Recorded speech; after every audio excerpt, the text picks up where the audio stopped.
Di sebuah hutan yang rimbun, di tengah-tengah aneka tumbuhan hijau dan bunga yang berwarna-warni, tinggallah seekor kera yang cerdik bernama Koko. Koko tidak seperti kera lainnya. Dia adalah seorang pujangga dan pemimpi yang senang menghabiskan waktu dengan membaca dan menuliskan puisi. Dalam salah satu petualangannya di hutan, Koko bertemu dengan seorang kelinci yang anggun dan cantik. Dia bernama Putih.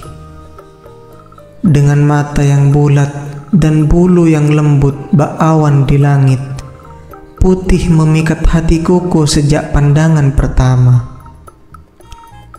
Siapa gerangan dirimu, wanita nan cantik jelita yang melompat-lompat bagaikan tarian alam? Tanya Koko kagum. Putih tersenyum, matanya berbinar. Saya Putih, anak hutan ini, yang menari mengikuti irama dedaunan. Koko yang biasanya lancar berbicara, merasa kata-katanya terhenti. Namun, tak ingin kehilangan kesempatan, dia pun berkata, "Ah Putih, apakah kau tidak keberatan menyimak salah satu buah karya puisi yang telah kucipta?" Putih mengangguk penasaran. Dengan senang hati Koko,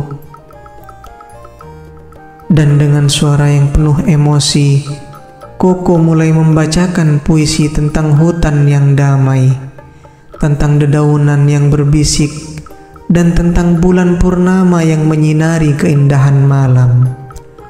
Putih terpesona bukan hanya oleh kata-katanya yang indah, tapi oleh ketulusan hati Koko. "Ah Koko, kau bukan hanya seekor kera, tapi seorang penyair juga," ucap Putih terharu. "Hatimu sehalus sutra dan pikiranmu sejernih mata air." Koko tersenyum, tergerak oleh pujian yang diberikan oleh Putih.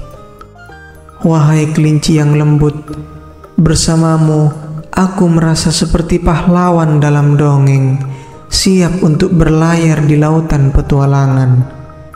Bisakah aku mungkin meminjam sedikit waktumu lagi esok hari?" "Mungkin," kata Putih dengan gurauan hangat, "jika puisi esok hari setinggi loncatanku." Mereka berdua tertawa, suara mereka berpadu dengan alunan angin hutan. Hari berganti dan pertemuan demi pertemuan membuat kisah mereka terjalin lebih jauh. Mereka berbagi cerita, tertawa bersama, dan belajar satu sama lain. Tapi Koko tahu, di dalam hati yang paling dalam, dia telah jatuh cinta pada kelinci yang lincah itu.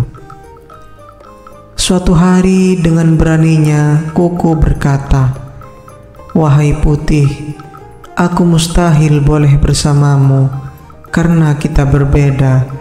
Tapi izinkan aku mengatakannya, dalam puisi atau tidak, bahwa aku jatuh cinta padamu." Putih mendekat, matanya lembut dan menghangatkan jiwa.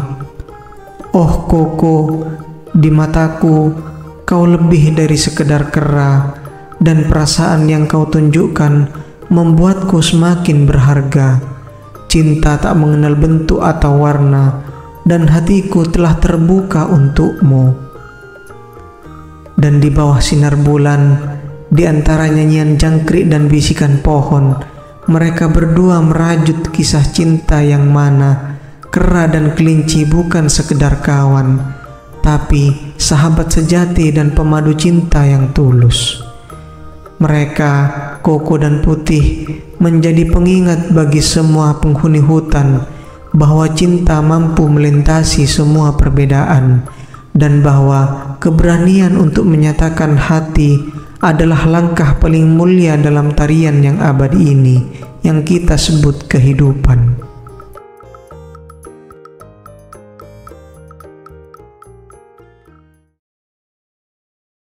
Dahulu kala di tepi sebuah danau yang tenang dan subur, terdapat sebuah padang lumut, di mana kodok-kodok kecil bermain dan bersenandung bahagia di bawah sinar matahari yang lembut. Di tengah-tengah kodok-kodok tersebut, ada seekor kodok muda yang bernama Kobi. Kobi adalah kodok yang ceria, senang melompat dari satu daun teratai ke daun teratai lainnya, dan sangat dicintai oleh kawan-kawannya. Namun, di bagian lain dari danau yang sama, hiduplah seekor ular besar yang tua dan bijaksana bernama Bolar. Bolar tidak suka kebisingan dan sering merasa terganggu oleh kegembiraan kodok-kodok itu, terutama melompat-lompatnya Kobi yang ceria. Suatu hari, Bolar memutuskan untuk mengajarkan pelajaran kepada kodok-kodok berisik tersebut. Bolar mendekati padang lumut dengan sangat perlahan, tidak terdengar oleh kodok-kodok yang sedang asik bermain. Dia melingkar dan mendesis, sampai Kobi yang tidak menyadari bahaya melompat tepat ke hadapan Bolar. "Oh, kodok kecil," bisik Bolar dengan suaranya yang mendalam. "Apakah engkau tidak tahu cuaca hari ini terlalu cerah untuk melompat-lompat tanpa perhatian?" Kobi yang terkejut dan takut tidak bisa bergerak atau bersuara. Dia belum pernah melihat ular sebesar dan seberbahaya Bolar. Kami hanya bermain, Tuan Ular."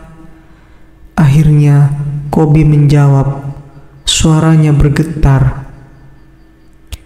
"Aku mengerti, tetapi dunia tidak selalu seindah padang lumut ini," lanjut Bolar. "Bahaya mengintai di setiap bayangan, dan makhluk seperti aku bisa dengan mudah menjadikan makhluk kecil seperti engkau santapanku."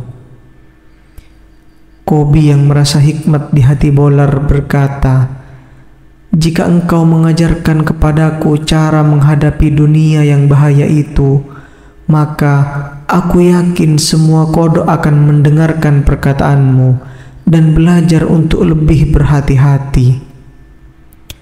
Bolar terdiam sejenak, menimbang-nimbang kata-kata Kobi yang penuh kejujuran tersebut. Akhirnya, ia mengangguk perlahan, memutuskan untuk membagikan hikmahnya. Selama beberapa hari berikutnya, Bolar mengajarkan kodok-kodok cara mendeteksi bahaya, mengenali tanah yang berbahaya untuk diinjak, dan cara bersembunyi dari pemangsa. Kobi menjadi murid yang penuh semangat, menyebarkan ilmu yang dipelajarinya ke teman-temannya dan menyelamatkan banyak kodok dari nasib buruk. Berkat Bolar, komunitas kodok menjadi lebih bijaksana dan hati-hati, sementara masih menikmati keceriaan alam mereka. Sedangkan Bolar, meski masih menyukai kesendirian, kini merasa sebuah kehangatan di hatinya, mengetahui bahwa dia telah membuat sebuah perbedaan yang positif di dalam komunitas kecil makhluk yang sebelumnya ia anggap hanya sebagai gangguan. Kobi dan Bolar, sang kodok dan ular itu, selalu mengingat pertemuan mereka dengan perasaan rasa syukur. Dan dari hari itu, danau yang subur itu tidak hanya dipenuhi oleh tawa kodok-kodok, melainkan juga oleh rasa saling menghormati dan kebijaksanaan yang dibawa oleh persahabatan yang tidak terduga. Dan begitulah padang lumut dan danau tetap menjadi tempat di mana cerita tentang persahabatan, kecerdasan, dan keseimbangan kehidupan terus bergema.